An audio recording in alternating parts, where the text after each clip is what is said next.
Hello people, BD kicks ওয়েবসাইটের পক্ষ থেকে এইচটিএমএল এবং সিএসএস ভিডিও টিউটোরিয়ালসের প্রথম ভিডিওতে আপনাদের সবাই ওয়েলকাম জানাতেছি। আমি ফয়সাল আহমেদ।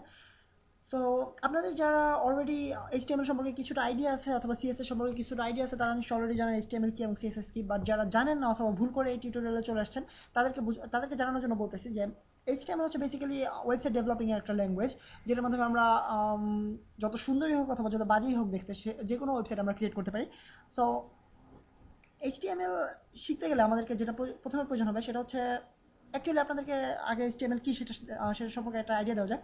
সো আপনারা দেখতে পাচ্ছেন একটা পেজ চলে আসছে, স্ক্রিনে দেখা যাচ্ছে, সেটা হচ্ছে গুগলের হোম পেজ, যেটা আপনারা সবাই চিনেন নিশ্চয়ই। সো গুগলের হোম পেজ বেসিক্যালি একটা ওয়েবসাইটের পেজ।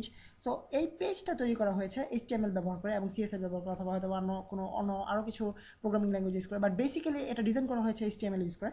সো আপনারা এসে বুঝতে পারতেছেন যে আমরা এইচটিএমএল দিয়ে কত কিছু করতে পারি, এটা আই মিন বেসিক আইডিয়া পেয়েছেন।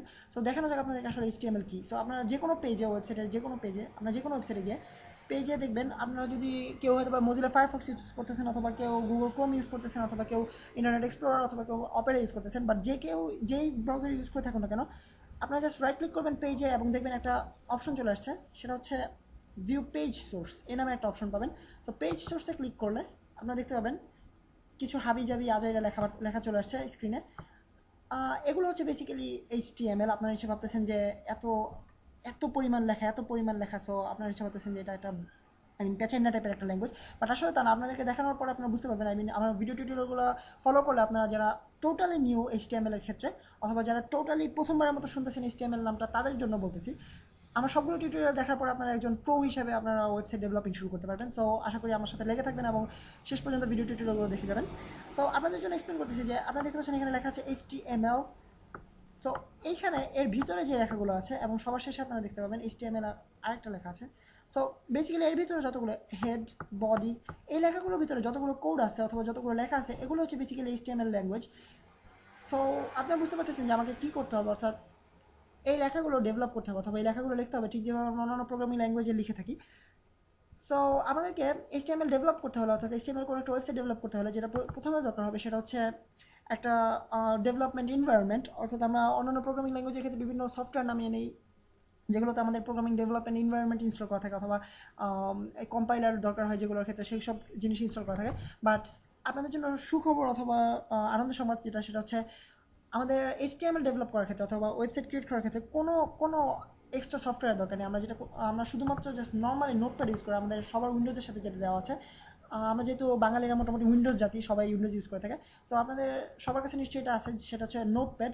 নোটপ্যাডের মধ্যে আমরা জাস্ট নর্মালি আমরা এইচটিএমএল ডেভেলপমেন্ট করতে পারি, অর্থাৎ এইচটিএমএল এর আলাদা কোনো ইন্টিগ্রেটেড ডেভেলপমেন্ট এনভায়রনমেন্ট দরকার নেই। আমরা জাস্ট নর্মালি নোটপ্যাডের মধ্যে ডেভেলপ করতে পারি অথবা এইচটিএমএল প্রোগ্রামিং করতে পারি।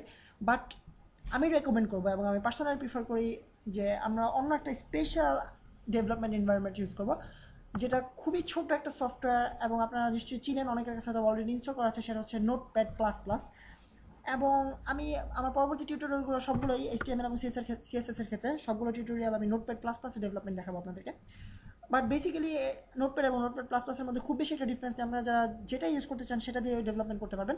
এবং কোনো প্রবলেম যদি হয়ে থাকে সেক্ষেত্রে আমাকে জানাবেন অবশ্যই কমেন্টসের মাধ্যমে অথবা বিডি গিক্স ওয়েবসাইটের মাধ্যমে আমার সাথে কন্ট্যাক্ট করতে পারেন।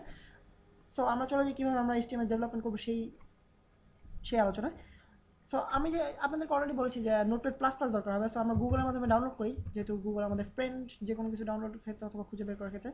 Notepad plus plus. So notepad plus plus search দেওয়ার পরে প্রথম ক্লিক করবেন হোম। ঠিক কী জানি না, আমার দুটোই আজকে অসম্ভব পরিমাণে স্লো এবং আমি কোনো কিছু করতে পারতেছি না ঠিক মতো। তারপরও দেখা যাক আমরা কত দূর যেতে। সো এখান থেকে আপনারা কখন এটা ব্রাউজ করতেছেন অথবা আমি ভিডিওটা কবে 3-4 বছর পরে ব্রাউজ করতেছেন অথবা আমার ভিডিওটা দেখতেছেন। সো এই জন্য আমি বলতেছি যে ঠিক কোন ভার্সন থাকবে আমি ঠিক জানতেছি না, বাট আপনাদের লেটেস্ট ভার্সনটা নামাবেন। অর্থাৎ এখানে দেখতে পাচ্ছেন নোটপ্যাড প্লাস প্লাস 5.9.3 রিলিজ, অথবা আপনাদের ক্ষেত্রে হয়তো বা 10.9 রিলিজ হয়ে যাবে। সো আপনারা যেই সময় ব্রাউজ করতে থাকেন ঠিক সেই সময় লেটেস্ট ভার্সনটা আপনারা ডাউনলোড করবেন। এবং কীভাবে ডাউনলোড করতে হবে সেটা আপনারা ডাউনলোডে যাবেন জাস্ট, অথবা আপনারা এখান থেকে ক্লিক করতে পারেন।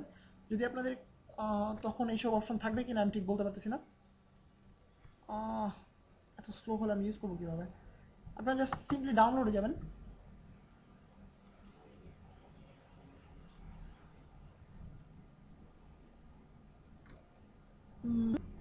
দেন ডাউনলোড থেকে আপনারা দেখতে পাবেন যে installer zip package 7 Z package. So normally আপনারা জিপ প্যাকেজটা ডাউনলোড করতে পারেন। জিপ প্যাকেজে ক্লিক করার পরে আপনারা দেখবেন ডাউনলোডের অপশন চলে আসবে। অলরেডি ডাউনলোড করে রাখছি এবং ইনস্টল করে রাখছি। সো আপনাদেরকে দেখালাম না কীভাবে ইনস্টল করতে হয়, বাট আপনারা যেহেতু অলরেডি ব্রাউজ করে আমার এই ওয়েবসাইট পর্যন্ত চলে আসছেন এবং ভিডিওটা ওপেন করতে পেরেছেন, সো আশা করি আপনারা একটা নর্মাল সফটওয়্যার ডাউনলোড করতে পারবেন এবং নর্মাল ইনস্টল করতে পারবেন। সো বেসিক্যালি আশা করি আপনারা অলরেডি ইনস্টল করে ফেলেছেন। দেন আপনাদেরকে যেটা করতে হবে সেটা হচ্ছে নোটপ্যাডের একটা, আপনারা চাইলে স্ক্রিনে একটা শর্টকাট ক্রিয়েট করে রাখতে পারেন, শর্টকাট আইকন। এক্ষেত্রে আমাদের সুবিধা হবে সবসময় প্রোগ্রামিং করার ক্ষেত্রে। সো আপনাদেরকে জাস্ট ডাবল ক্লিক করে নোটপ্যাড ওপেন করতে হবে। দেন আপনারা দেখবেন অলরেডি একটা নিউ ফাইল ওপেন করে দেওয়া হয়েছে, বাট আপনারা যদি অন্য কোনো ফাইল ওপেন করতে চান সেক্ষেত্রে আপনাদেরকে করতে হবে, এখানে একটা সুন্দর একটা বাটন আছে যেটাতে অলরেডি জাস্ট ক্লিক করার মাত্রই নতুন একটা ফাইল ওপেন হবে। অথবা আপনারা এখানে ফাইলে ক্লিক করার মাধ্যমে, দেখতে পাচ্ছেন কিনা বলতে পারতেছি না, ফাইলে ক্লিক করার মাধ্যমে দেখবেন এখানে নিউ একটা অপশন, আবারও দেখতে পাচ্ছেন না, গড এই জিনিসটা আজকে আমার ছাড়বে না যেহেতু আমি কম্পিউটার আমার কিছুই কাজ করতেছে না। যাই হোক, আপনারা এখানে ফাইলে ক্লিক করে দেখবেন একটা অপশন আছে নিউ। দেন নিউতে ক্লিক করার পরে আপনারা নতুন একটা ফাইল খুলতে পারবেন। সো আমরা নতুন একটা ফাইল খুললাম। দেন আমরা HTML কোডিং শুরু করতে পারি। সো টিউটোরিয়াল কিন্তু আপনারা জাস্ট নোটপ্যাড ডাউনলোড করবেন এবং আপনাদেরকে একটা বেসিক কনসেপ্ট দেওয়া হলো HTML কি সেই সম্পর্কে। দেন আমাদের নেক্সট ক্লাস হচ্ছে আমরা HTML কোডিং শুরু করবো। সো নেক্সট ভিডিও টিউটোরিয়াল আপনাদের সাথে HTML কোডিং করা হবে এবং সেই পর্যন্ত আপনারা ওয়েট করেন এবং নেক্সট ভিডিও টিউটোরিয়াল আপনাদের সাথে দেখা হবে। আমি সাইন অফ করতেছি, Faisal Ahmed from BD gigs.